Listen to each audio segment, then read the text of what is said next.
Deciding on luggage for your motorcycle can be an incredibly nerve-wracking process just because there are so many options out there with so many features and facts and specs. It can be difficult to find an apples-to-apples comparison. So today we're comparing medium size, that is 40-ish liter soft luggage from Mosko Moto, Giant Loop, and Tusk to help you figure out which setup is best for you and your off-road adventure motorcycle camping needs.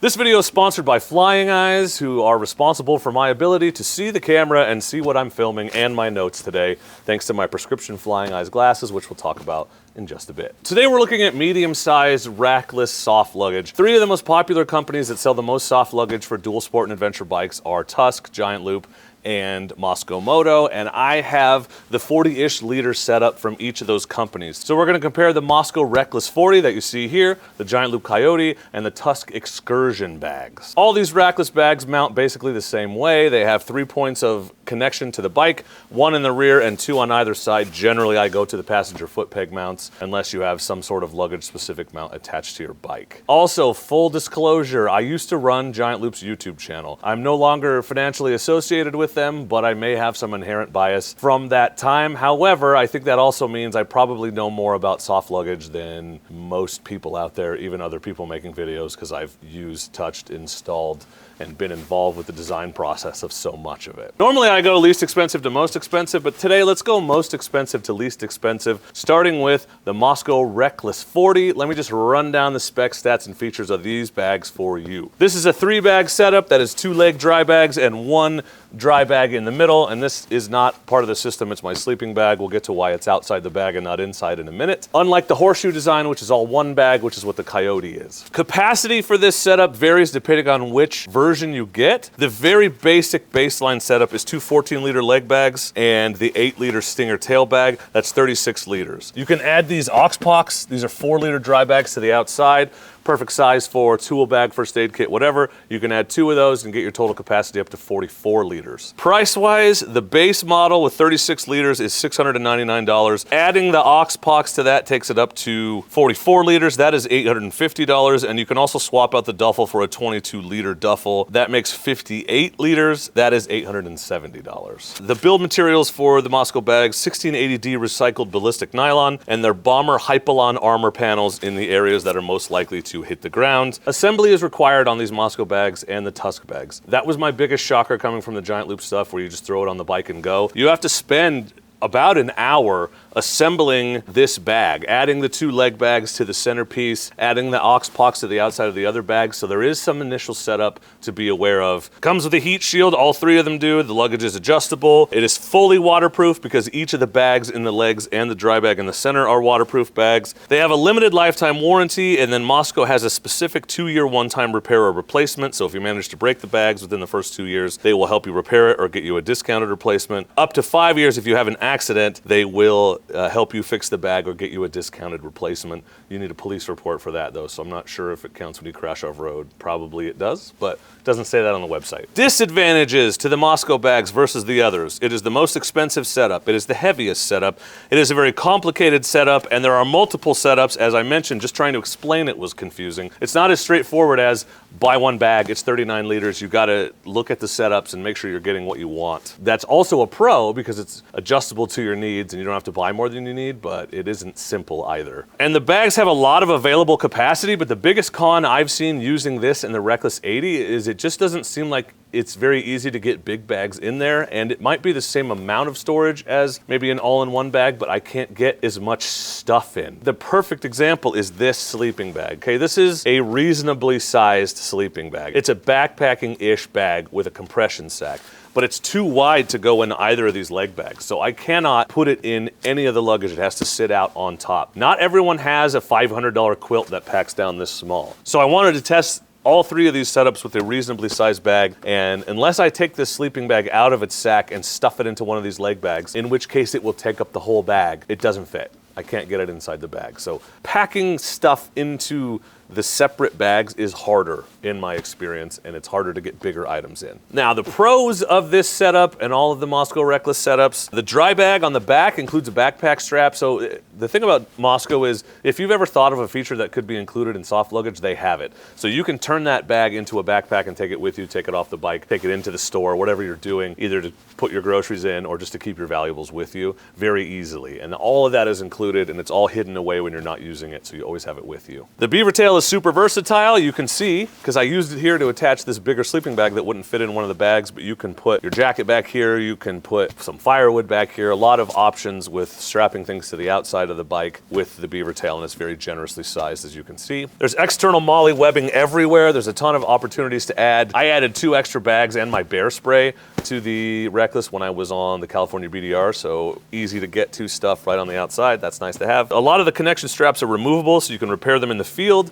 which is super nice, and the other 2 bags don't have that. If you burn a strap, you have to sew a new one on. A lot of these buckles can be removed and replaced with new buckles, and you can just carry an extra one with you. And this is obviously, just looking at it, the coolest, most modern looking kit. So if that's what you want the best looking setup, I think it's the Mosko setup. Other things to know about, there's a hole in the back of this if you have a 69701 for fueling up the back. Obviously, you're still gonna have to take the tail bag off. They also have what's called the Noblin mount, which is just this little thing I've got here. It's a little nubbin. You mount it to the rear of your bike, and you can just slide the rear mounting point on. It's just a little bit faster mounting and dismounting. I got this on in about, 3 minutes today, so it's nice to have that. But it's an extra cost, and you got to drill a hole or attach it to your rear rack. So in my personal experience with these bags, I find them to be a little fiddly, a little overcomplicated. There's a lot going on here. There's 35 buckles every time you want to take your gear out and put your gear back in. Stuff is not quick and easy to get to. Now, everything is secure, strapped down. It's rock solid when you're riding. It doesn't move at all. Nothing's coming off the bike, but just know there's a lot of straps and buckles and stuff that you have to deal with. It's not a simple setup by any means. Very rock solid mounting, which I like. I crashed on the Reckless 80 on the NorCal BDR, not even a scratch. That's just a super durable setup. The bags performed perfectly on the whole trip, no issues whatsoever, other than I felt like I had to pack my stuff in a certain way, and I had to put it back the same way every day versus some other bags I've used where I can just throw everything in and go. So the bottom line on the Mosko setup is this. It has everything you could possibly want or think of in a piece of motorcycle luggage. This Mosko stuff is top of the line and premium in every way. It is the Mercedes-Benz of the motorcycle luggage world. This is what you buy when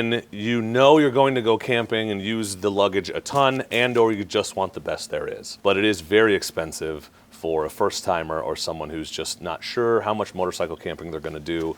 So I wouldn't recommend it to you until you're super ready to commit to amortizing out the value and the cost of this luggage over multiple trips, over multiple years. Next comes the Giant Loop Coyote bag. This is a bag I have a ton of familiarity with. I ran this one on the Oregon BDR, and I've used it on countless camping trips over the years.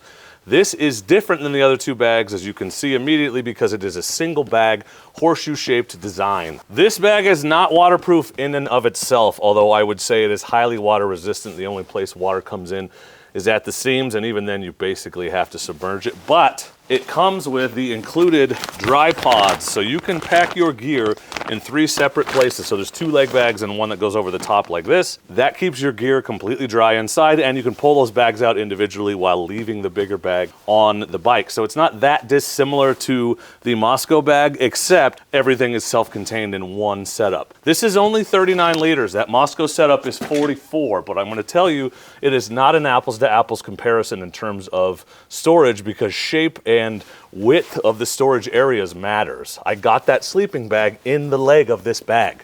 It's right there. I put it right on top so you could see it. I didn't even smash it down with the compression sack. The Coyote is the lightest bag of the 3 at 5.8 pounds. It is $469 for the bag itself, directly from giantloopmoto.com. It is made of the bombshell trucker's tarp material, and it is expandable because it has all of these attachment points for Giant Loop Possibles pouches on the front, back, or side of the bag, and then up here you can easily add a Giant Loop dry bag. Either the Rogue at 18 liters or even their bigger 48 liter bag will fit back here, although that's kind of overkill with this smaller bag. There is no assembly required with this bag. You just take the plastic off of it, put it on your bike, strap it down and go. so a lot less setup and pre-work required before you can use it to go camping. It is waterproof, like I said, with the inner dry bags. They have a limited lifetime warranty, and in my experience working with the company, generally they just take care of people. I've heard of replacements for things that even weren't a manufacturing defect, so it's not a system you want to abuse, but in general, if you reach out to customer service, they are really good at taking care of people who have had issues with the bags, whether they crashed on them or whatever. Disadvantages or cons to the Coyote compared to the other bags. You have to get inside this bag to mount it,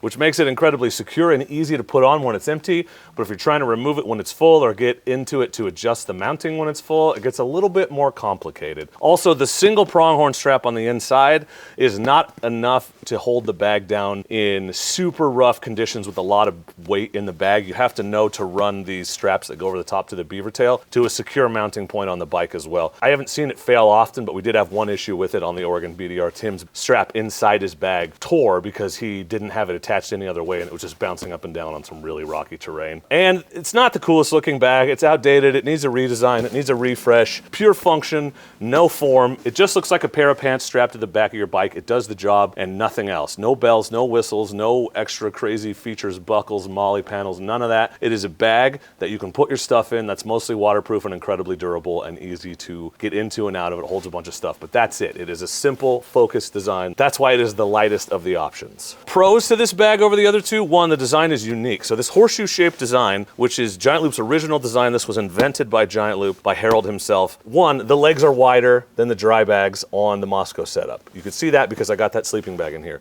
Two, there's just more versatility and more kind of in-between space. I don't really know how to explain it. It's just the curvature, like you get all this extra. It's one big bag instead of three separate ones. I was able to get the exact same kit I put in the Rackless setup, but also I added my camp chair because I knew I'd be able to, because I've been able to do that so many times, and I was still able to get 3 rolls on the top of this dry bag closure. It's not even stretched beyond its capacity with that extra gear in there. So the horseshoe shape just fits more gear. I don't know, it's like a bag of holding, but it does. No assembly required. You just throw it on and go. It is the simplest design, the lightest, and it has the beaver tail option as well. Like Mosko, this is a little bit simpler beaver tail. Really, it's 2 straps that run over the top, but it works just as well for things like storing your jacket there, or going and picking up some firewood, or strapping a 12-pack underneath it, or whatever. You do have that optional additional versatility with the beaver tail here, which is nice. If you're running a 690 or a 701, you do have to slightly loosen the bag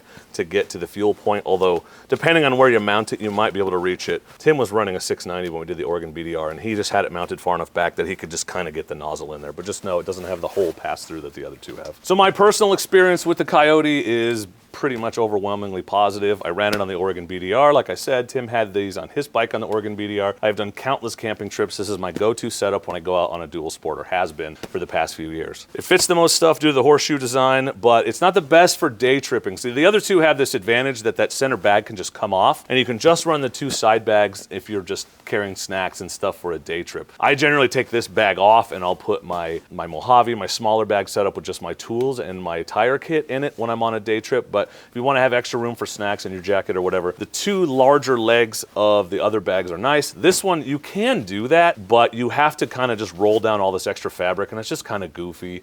It's not as elegant and slick as the other 2 bags are if you're just trying to run it on a day trip versus trying to utilize the whole thing to carry camping gear. But the bottom line on the Coyote for me is that it's the lightest and the simplest option for those who want to throw it on the bike and go. It's a tried and true, simple, proven design. It lacks the bells and whistles of the Mosko, but it's a simple and elegant product and a great value for the price at less than $500. Speaking of simple and elegant, you can't beat the simple and elegant design of these Flying Eyes prescription glasses and their sunglasses. They're the same frames, and I will tell you, I have been a corrective lenses wearer since I was 11 years old. I have not been a full-time glasses wearer since I was in middle school.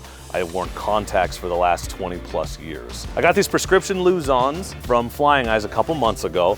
They're very durable. They're so light you forget that you're wearing them, which is incredibly cool. And I have, no kidding, been a full-time glasses wearer for the last few months. And I wanted to take this opportunity to point this out and share about the prescription glasses glasses one last time because I'm getting LASIK surgery in 2 days. So thank you to Flying Eyes for giving me these prescription glasses. Their sunglasses are incredibly comfortable under your helmet for riding motorcycles, and these glasses are the best ones I've ever worn under my helmet. I never really liked wearing glasses under my helmet, but there's no pressure here on your temples because they're so flexible and durable and fantastic. So pop over to the Flying Eyes site using the link in the description. Check out my favorite styles and all the other things they have to offer. And don't forget that you can use promo code Dork in the Road to save 10% off of a pair of sunglasses or prescription glasses, which is not a small chunk of change. So make sure that you use that code. Check out Flying Eyes at flyingeyesoptics.com, link in the description, and thanks to them for sponsoring this video and the channel and my eyesight for the last few months. And last but certainly not least, the Tusk Excursion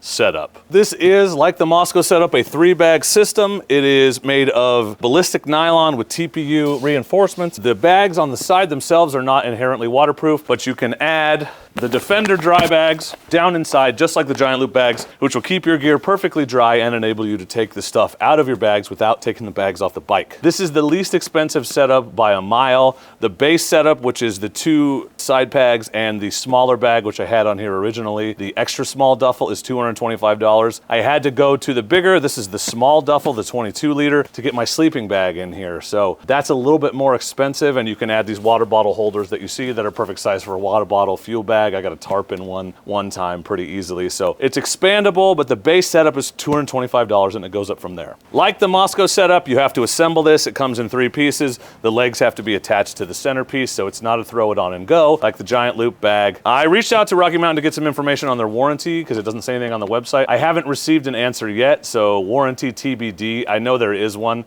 I just don't know if it's as comprehensive and as long lasting as the warranty on the other 2 manufacturers' bags. So cons of these bags compared to the other 2. Well, they're the least expensive, and with that comes some pretty obvious cons. I will say the first one is, again, we're dealing with multiple bags, right? Multiple bag setup, which means it's a little bit more finicky and a little bit harder to get all your gear in. I had the same problem again. I tried to get my sleeping bag into this leg bag. It would go in, the top was wide enough, but there's this collar that's not adjustable around the top of the bag. It is not wide enough for me to stuff that bag in there. So yes, if I took it out of the sack that it's in, out of its compression sack, I could get it in there. Otherwise, there's no way it's going in there, and it would have taken up the whole bag. So I thought about strapping it to the top, but I thought, well, let me demonstrate another option. So I got the bigger dry bag, which I also have. This is the 22 liter, and I put it in there and it fits just fine. The other big disadvantage to these, and I hate to say it out loud because I really wanted it to not be, but I busted a buckle on my very first set of Tusk luggage a few years ago, just tightening it down. And I don't feel like I'm super aggressive. I was no more aggressive than I am on my other bags, but I thought maybe that was a fluke, and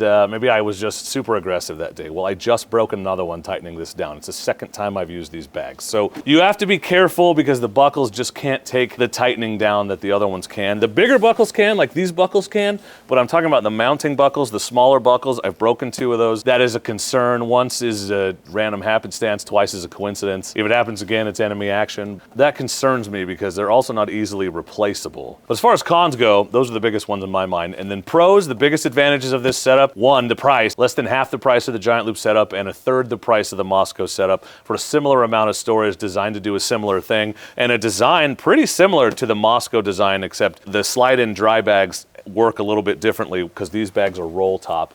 So you can actually then expand them a little more and get more stuff in there, I feel like. I feel like this is maybe a little bit more versatile at the expense of full-time waterproofing because you got to use the dry bags to get it waterproof. There is a hole in the back of this for refueling your 690-701, so this dry bag would just need to come off. But my user experience with these has been varied. I told you I broke that original buckle, and then I've used this stuff a bunch since then, a bunch of their different luggage and this luggage, and I've had no problems. And then I just broke another one just now. I will tell you this, everybody on the Death Valley ride that I was on with Rocky Mountain, myself included, was running this Tusk luggage. We weren't being nice to it, and they were going out on an overnight camping trip in the desert the night that I left. I know that stuff is thoroughly tested. I know they use it a ton, and I know they're pretty responsive to feedback. So maybe my experience has just been fluky. I don't know, but those guys definitely put this stuff to the test, and it seems to come through with flying colors. We had no issues on it in the Death Valley ride. So the bottom line on this stuff, I already said it, but it's less than half the price of the Giant Loop and less than 1/3 of the price of the Mosko Moto. So this is the ideal luggage for someone who thinks they want to try motorcycle camping, but doesn't want to commit to spending $800, $600, $500, $1,000 on luggage and only go twice and decide they don't like it. This is inexpensive enough that you can take a flyer on it to dip your toe into the world of motorcycle camping. It's inexpensive enough that it's a reasonable gift to give someone or ask somebody for. These bags, the Excursion in particular, also have that advantage of you can take this top duffel off and you have two reasonably sized bags for day trips, for your tools, for your jacket, for your snacks. There are some advantages. They're multi-purpose. They're not just for camping. So overall, a comparison of the three, what's the bottom line? I said the Mosko Moto is the fanciest, most expensive, nicest bag on the market. It is. Giant Loop is simple, elegant, durable, maybe a little outdated, and more expensive than this. And then these are the entry-level option that I would recommend to just about anybody, as long as you don't pull on the buckles too hard. But I will say, in terms of packing camping gear, if that's what you want to do, my original plan was to go on the Northern California BDR using these Rackless 40s. Because I have done so many trips with the Coyote at 39 liters, I assumed I would have no problem getting all my gear into the Rackless 40. But the 3-bag design simply doesn't hold as much gear, no matter how many liters it says it is, as the 1-bag design. I just think that unless you're a super minimalist moto camper, and that includes a very small sleeping bag, as I've proven, because this is not an oversized bag, it's a pretty normal-sized kind of hiking, backpacking sleeping bag. I don't think that these smaller setups from Mosko and Rocky Mountain are really designed for moto camping. This one will work if you get the bigger duffel. Likewise with the Mosko setup if you got the bigger duffel, but then you're pushing $1,000. But in terms of a 40-liter setup that you can take moto camping, these aren't it. The Coyote is. The Coyote, I have room for all my stuff plus that chair, and I always would just put my extra stuff, clothes, food, and all that in an 18-liter bag on the top. Maybe I'm biased. Maybe I'm just better at packing that bag because I've used it the most, but if you want to go moto camping off a dual sport, that Coyote might be the sweet spot in terms of price, capacity, and durability. However, I like all of these bags. I think they all have their place in the market. I'm glad they all exist, and I'm glad there's options for people at different price points and differing levels of commitments who take differing amounts of trips every single year. So have you used any of these bags? Have you used the Tusk stuff? Have you used the Giant Loop stuff? Have you used the Mosko stuff? Let us know in the comments, because I know people are trying to make decisions and your personal experience is going to be invaluable. So please don't hesitate to share that. I will put links to all of these bags in the description so you can check out each one on their individual websites. Those will be affiliate links if you want to support the channel. If you end up buying something, I'd appreciate it if you use that, and or anytime you're shopping from any of these places, if you want to use my links, that supports the channel and helps me pay to send my kid to college, and I appreciate you. What do you think about these luggage comparison videos? Do you want more of them? Like, should I do one on the bigger bags, on the Rackless 80 versus the Great Basin versus the Tusk Highland bags? Or the smaller bags, the Mojave versus the Rackless 20 versus the Tusk Traverse bags? Let me know in the comments if you'd like to see that. I have a lot of luggage knowledge, which, you know, I think is interesting to people who are trying to make decisions, but do people really care that much about luggage? I honestly don't know. Thanks again to Flying Eyes for sponsoring this video and my eyesight. Up until the very moment I have the surgery to correct it, I'll be wearing these Flying Eyes glasses. But for now, and as always, I just want to say, please consider subscribing, because I'm the dork in the road and I want to be your internet riding buddy, and I'm better than your regular riding buddies because I come with the mute button. Thank you for watching, and please do not forget to be excellent to each other. Thank you. Excellent!